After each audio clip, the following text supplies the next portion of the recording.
I never could have imagined that moving to a quiet neighborhood like Hollow Creek, a place that seemed filled with birdsong and peaceful afternoons, would drag me into a full-blown tech war with my own neighbors. I'm not a lawyer and I'm no politician. I'm just a quiet software engineer who values privacy. But when they stole the code I wrote and used it to track every move the residents made, I knew I couldn't stay silent. That's when the counterattack began. Comment below where you're watching this story from. When I got the email from the Hollow Creek HOA, I thought it was just another lawn maintenance schedule or community meeting reminder. But this time, the subject line made me stop. A community system upgrade, full AI security implementation. I clicked on the attachment. A PDF loaded with diagrams, feature lists, and a full description of the system they were about to roll out: AI cameras, license plate scanning, a mobile app to open the gate with QR codes, track complaints, water and energy stats. I skimmed the technical section and froze. A cold shiver ran down my spine. I'd seen that line of code before. Not just seen it. I wrote it. Go. Saw chep. Chin SUA. Stream event equals monitor.new feed, gate entry with facial recognition equals true. That's custom syntax. From a framework I built 5 years ago, HOMEGX. I coded it during lonely nights in my cramped studio apartment before selling the official license to a company in the Netherlands. And now, the HOA was using it, modified, rebranded, with no credit, no license, and not a single cent paid. I stood up from my chair, fists clenched. My name is Alex Tran. I'm 34, a software engineer. Quiet, introverted, and allergic to authoritarian systems. I moved to Hollow Creek 2 years ago for the peace, the pine trees, and the freedom from regulations. At least, that's what I thought. That night, I didn't sleep. I dug through my old GitHub repos, license contracts, usage rights. And I confirmed, they weren't just using my software without permission, they were violating a licensing agreement that strictly forbade unauthorized modification. The next morning, I sent a simple email to the HOA. I've discovered that your current security system is built using unauthorized portions of HOMEGX, protected under license HED 0912A. Cease use immediately or present documentation proving a legal license. 3 days later, I got a response. Not an apology. Not even a denial.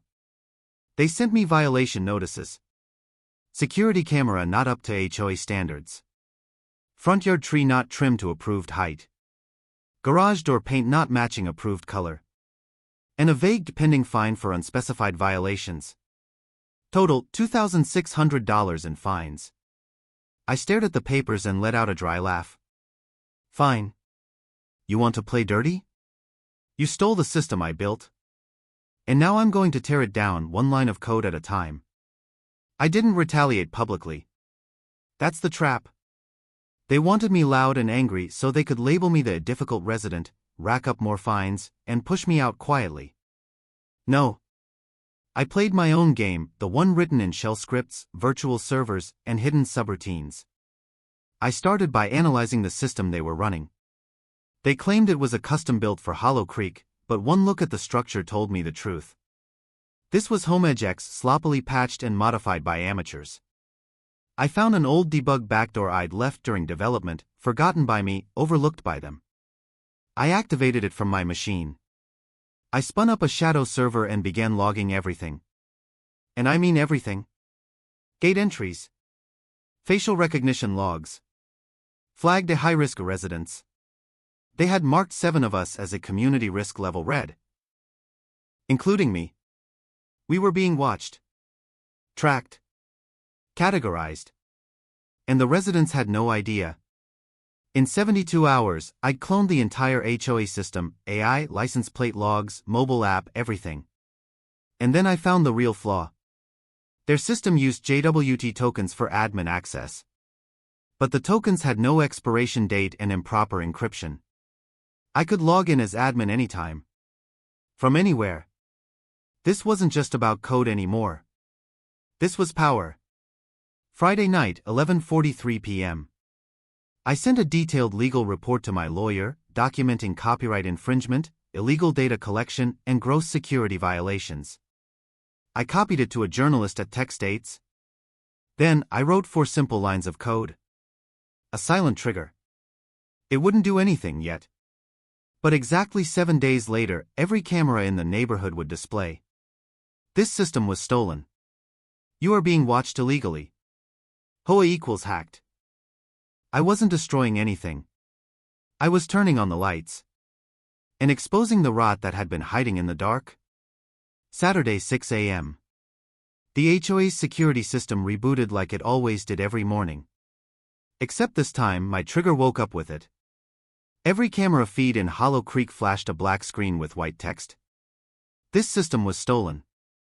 You are being watched illegally. HOA equals hacked. Panic. Residents scrambled to cover their cameras. Some started live streaming. What the hell is going on in Hollow Creek? By 8 a.m., #HOA hacked was trending locally. HOA office 8:17 a.m.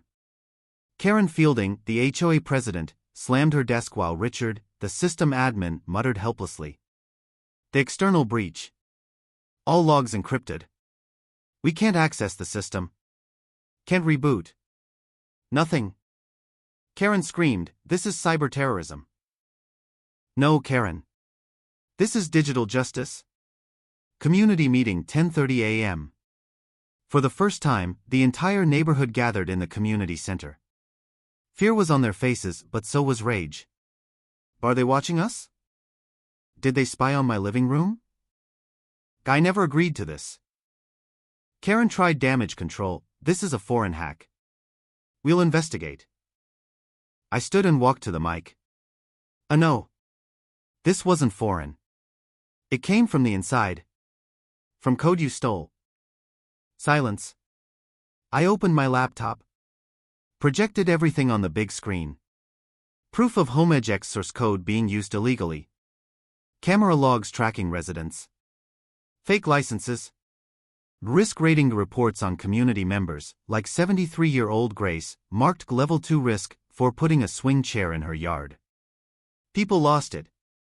This isn't security. It's surveillance. Karen turned pale. 3 p.m. breaking news. Local news. Tech States. Cyberwatch. All with the same headline. Software engineer exposes HOA surveillance scheme. Residents revolt, demand leadership resignation. Me? I sat in my cabin, sipping tea, watching the HOA's office get taped over by angry neighbors. But I knew this wasn't the end. Karen and Richard had one last move left. And I'd already set the trap. Sunday 6 a.m. I woke up to 147 unread messages. Not from friends. From neighbors. You're the one who stood up first. We had no idea this was happening. I have old HOA meeting notes. Sending them now. I created a private Discord server. Reclaim Hollow Creek. Within 6 hours, 93 people joined. A retired lawyer fined for hanging laundry at the wrong angle. A single mom threatened with foreclosure over her flower pots. A retired IT guy who'd been banned from owning a dog. Turns out, the whole neighborhood had been waiting for someone to light the match. Monday the movement begins. We started collecting signatures to force an emergency election. HOA bylaws said if 50% of homeowners demanded it, they had to comply. I had the back-end access to the resident app. So I sent a silent push notification to all low-flagged residents. They watched you. Now it's time to watch back. 24 hours later, 214 signatures. Tuesday HOA fights back. Karen hosted a recovery meeting, inviting only loyalists. They blamed a foreign breach, said residents were being misled by an anonymous hacker. I didn't attend. I didn't have to. I released audio from a secret meeting. We'll install 9 more internal cameras, no need to notify them. It's for community safety. Digital forensics teams began investigating. Wednesday collapse. An ex-HOA accountant sent me 3 years of financial reports. Turns out, $117,000 in his system maintenance, paid to a fake shell company. Registered to Richard's home address. That night, I forwarded everything to the media and to the district attorney's office.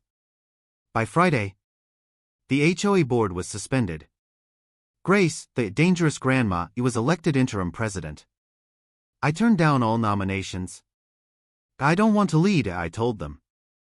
I just want to live where people matter more than 58 pages of fine print. We rebuilt the system. Open source. Transparent. Volunteer run. We named it NeighborLink for the community, not control. 3 months later, I sat on my porch, coffee in hand, watching kids play in the yard. No cameras. No alerts for unauthorized bird feeders. Just peace. That night, I got an email. We saw what you did with HomeEdgeX. Want to build resident surveillance systems for 12 smart city projects? 6-figure salary. I didn't even open the attachment. I replied with 3 lines of code. Python. Saw chep. Chin SUA. If system.detects_violations_by_fear. Raise exception, unethical surveillance detected. A week later, I was invited to speak at a smart city tech conference. I didn't talk about coding. I talked about grace. About data. About trust. I ended with this. If you could write a line of code that makes someone lose their home, would you press enter? Technology isn't evil. But if you put it in the wrong hands, even clean code becomes a weapon. Afterward, a student came up to me. I was designing an app to automate resident enforcement, he said. But now I want to build something for people. Not over them. I smiled and patted his shoulder. That's the only tech worth building. 1 year later, the tree I planted in place of the one they cut down now reaches my shoulder. I still code every day. Not to control anyone, but to protect justice, privacy, and a community where people are free to just be. Because I know now, a single line of code can change an entire neighborhood, but only if it stands on the side of the people. 3 months after the HOA collapsed, I sat on the steps of my cabin, hot coffee in hand, watching kids play in the golden light of dusk. No more surveillance cameras. No more HOA app notifications warning about non-compliant fence paint. And Grace, the new HOA president, just walked by carrying a homemade pumpkin pie. Peace. For real this time. No more smart systems. Just smart people. That night, I got an email from a major software company. We heard about the HomeEdgeX project. Very impressed. Interested in joining our team developing smart surveillance systems for 12 new urban communities? They attached a 6-figure salary offer. I clicked. Didn't open it. Instead, I replied with a snippet of code, just 3 lines from the core of NeighborLink. Python. Saw chep. Chin SUA. If system.detects_violations_by_fear. Raise exception, unethical surveillance detected. A week later, I was invited to speak at a smart cities tech conference. In front of me were hundreds of developers, engineers, and urban planners. I didn't speak much about the tech. Instead, I told them the story of Hollow Creek. Of grace. Of code that was stolen. Of how neighbors were turned into data points. Then I asked, if you could write a line of code that forces someone to move out of their home, would you press enter? Technology isn't the problem. But a keyboard in the hands of someone without a conscience, any line of code can become a hammer. After the talk, a young developer approached me. I used to want to build an app that managed entire neighborhoods, he said. But now, I think I'd rather build something for residents. Not on top of them. I nodded and patted his shoulder. That's the only kind of tech worth building. The little maple tree I planted in the backyard, replacing the one they cut down, was nearly shoulder high now. I still code every day. But not to control anyone. I code to protect fairness, privacy, and communities where people can be people, not just data points on a dashboard. Because I've learned something. A single line of code can change an entire neighborhood. But only when that code stands for the people.